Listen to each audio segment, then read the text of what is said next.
captioning sponsored by Superior Toyota Hyundai and WVU Medicine Camden Clark. Live from our studios at One Television Plaza, this is WTAP News at 6. Parkersburg police say one person is arrested after a pursuit that ends on 7th Street in Parkersburg this afternoon. Good evening and thank you for joining us. I'm Phyllis Smith. New tonight, Parkersburg police say one person is arrested after a pursuit this afternoon. It began on Interstate 77 northbound before entering Parkersburg via Route 50 with speeds going about 100 miles per hour. The car, you can see there, eventually wrecked just outside of Pioneer Honda and Astorg Auto on 7th Street. We are waiting to learn the person's name that was arrested. But Parkersburg Police Chief Matt Board says no one was hurt. St. Joe's Ambulance, the Parkersburg Fire Department, and West Virginia State Police also responded to the pursuit. Turning to the weather, a calmer day than yesterday. Meteorologist Kirk Greenfield joins us now with the first look at your forecast. Kirk. An overcast and cooler day to be sure, but pleasant when we take a look at the view here on the Highmark West Virginia Skycam. 60 degrees, 72% relative humidity, winds out of the northwest at 8, and the pressure's 30.08 inches and steady. Well, the evening planner suggests that we'll drop out of the 60s and into the upper 50s tonight, but no real change. Still cloud cover and cool conditions. We'll take a look at how that'll impact the forecast for tomorrow when I return. Back to you. Thank you, Kirk. Well, speaking of the weather, a tree falls on a house in Parkersburg during yesterday's storms. The tree went through the roof and caused significant damage. The homeowner, Jim Frazier, says he was doing yard work at his house on Avery Street when it got very windy, and he noticed that a tree in his front yard was going to fall. He says he was lucky to have stopped working early enough because the tree fell right where he was working on his porch. He talked about how his friends and neighbors showed him support during a time of need. And she stopped and comforted my wife, and then she went and got us food to eat. And then all the neighbors came. So many people came and was sure that we was okay. Offered us a place to stay. He says he is grateful for those friends and neighbors who reached out. He also wants to thank Mike's Tree Service for quickly responding to help get rid of that fallen tree. All Ravenswood and basketball fans are invited to a premiere this Saturday of a documentary celebrating the school's basketball history. The school recorded its 100th season of basketball this season. It was the 44th season with head coach Mick Price. The premiere will be at the Ravenswood Auditorium this Saturday, May 7th at 2 p.m. The doors open at 1:30 and admission is free. The film is called 100 Years of Red Devils Basketball, and it will last about 2 hours. A teacher at Ravenswood High School and the director and producer of the documentary, Chase Jarrell, spoke about what message he hopes the people of West Virginia will take away from watching this documentary. You know, anybody can look at this and think, wow, look how cool Ravenswood is. But I also hope it just inspires pride in people, in where they came from, in their small towns, you know, because the kind of stuff that you see here, just in Ravenswood, I'm sure, you know, any West Virginia town, any Appalachian town, or anywhere, you're going to find something special, something that's like, you know, this is what we live for. We will have more on this story later tonight at 10 and 11. The Erickson Foundation joins West Virginia University at Parkersburg officials and community members for a new opportunity at the foundation. The foundation is adding an endowment chair that is centered around entrepreneurship. The chair is designed around the founders of the foundation, CO and Charles F. Erickson, who were entrepreneurs and supporters of higher education. The exciting opportunity with this position is that it can move around multiple departments at WVUP.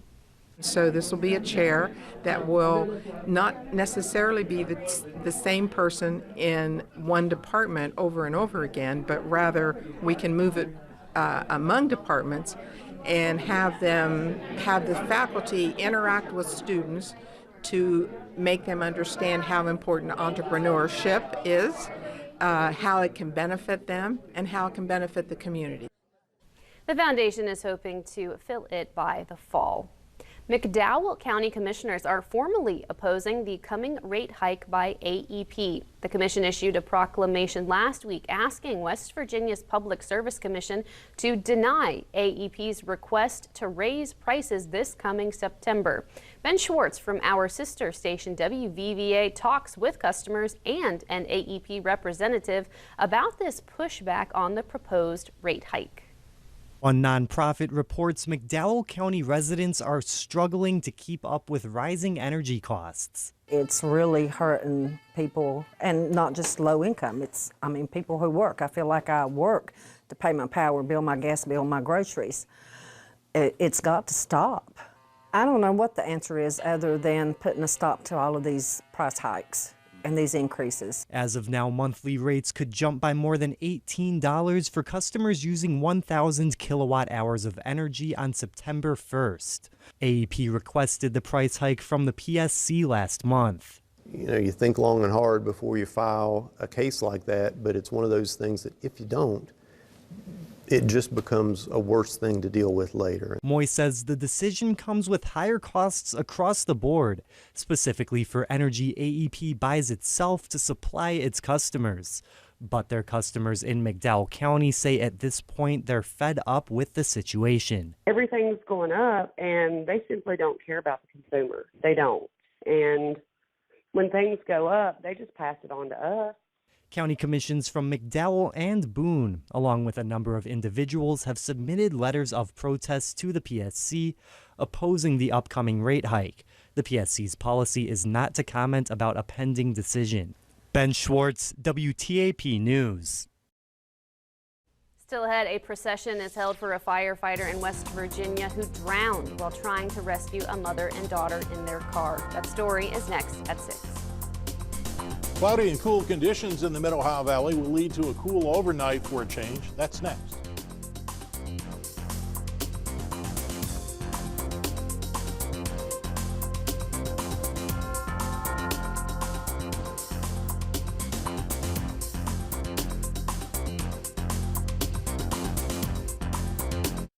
Tonight's news poll is sponsored by Baker & Baker Jewelers and by the Basement Doctor of West Virginia.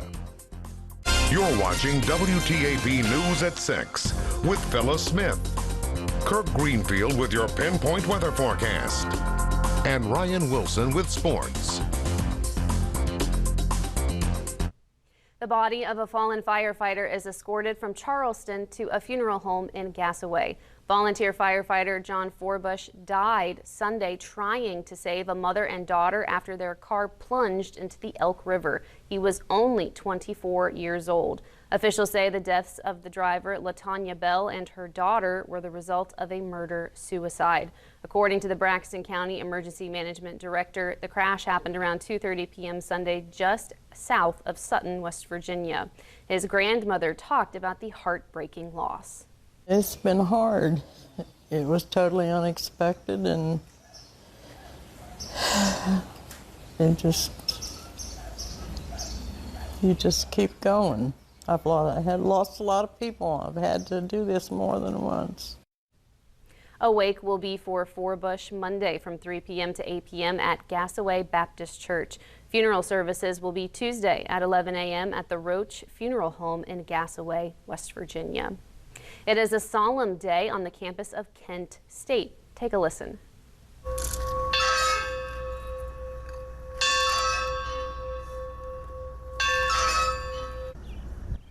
There was a moment of reflection at 12:24 p.m. today to commemorate the precise moment that gunfire erupted on that fateful day 52 years ago. On May 4th, 1970, 4 students were shot dead by members of the Ohio National Guard while protesting the Vietnam War. 9 other Kent State students were hurt. The commemoration on the 50th anniversary did not happen due to the pandemic, but last year the school unveiled 9 markers for each student wounded in the shooting. As the Supreme Court considers overturning Roe v. Wade, the landmark case that protects abortion rights, gay rights activists worry another Supreme Court decision could be at risk. Obergefell versus Hodges, the case that legalized same-sex marriage. Jim Obergefell, the gay rights activist who filed that lawsuit, worries if Roe v. Wade is overturned, it could signal an opening to target other rights grounded in privacy and liberty. Well, I think making sure that people understand the risk that we all face, these fundamental rights that we have enjoyed, the right to privacy, the right to marry, those are not rights that are specifically outlined in the Constitution. Those rights are at risk. Obergefell married John Arthur in 2013, months before Arthur died, and Obergefell sued to be recognized as Arthur's spouse on his death certificate. Now he's running for Ohio's House of Representatives and says he'll be zeroing in on issues of Supreme Court precedent like this. Now let's go to Kirk Greenfield for another look at the forecast. Kirk.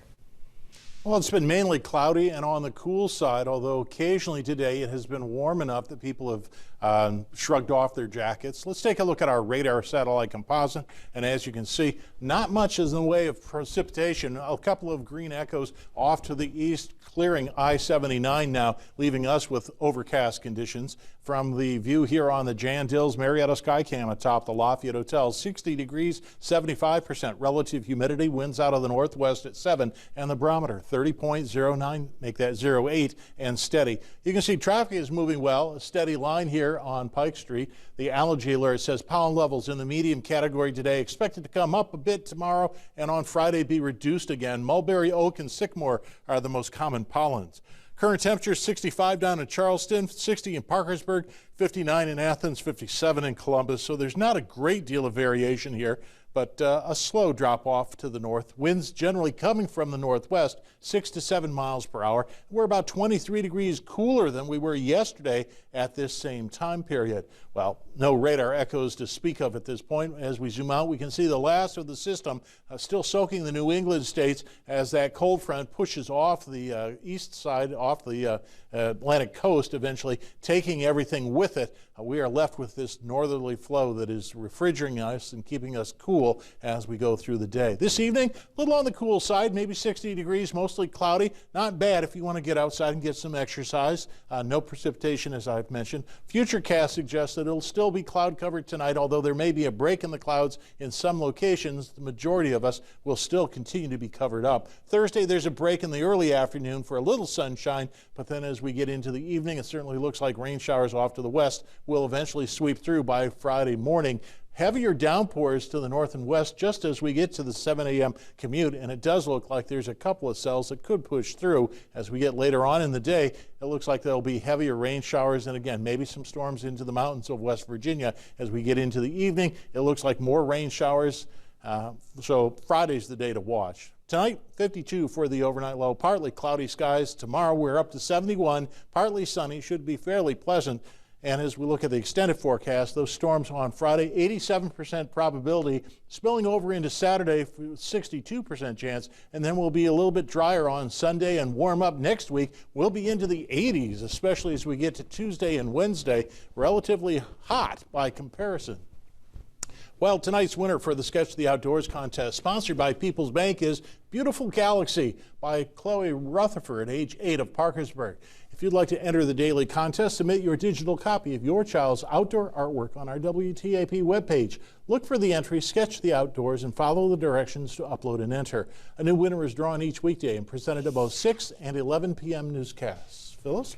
Thank you, Kirk. Yesterday was quite a whirlwind. Oh, it was. Not only, well, in several different arenas. We had elections, and we also had, well, somewhat severe weather. I won't call it major severe weather, but anytime you have a tree that falls on your house, that's a catastrophe. I'm not debating that, but yes. It was just straight line winds. Yes, it was interesting to hear from him today. I Yeah. know that is a hazard a lot of people have to think about. Good support from the community. That's really nice. That's true. And so it's going to be a little bit calmer, but I see there are some storms, maybe Friday. Friday's the day to watch. Thursday's looking warmer, but not bad. And then 80. That's next week. Summer. Don't rush it. closer and closer. I know, I was like, this is the last day I can probably wear this jacket. Yeah, that may be true. Anytime you get warmer temperatures into the 80s, it supports more moisture and builds storms more easily. Good to know. Thank you, Kirk. Still ahead, students at Parkersburg South High School give back with a car wash for Teacher Appreciation Week. That story is next at 6.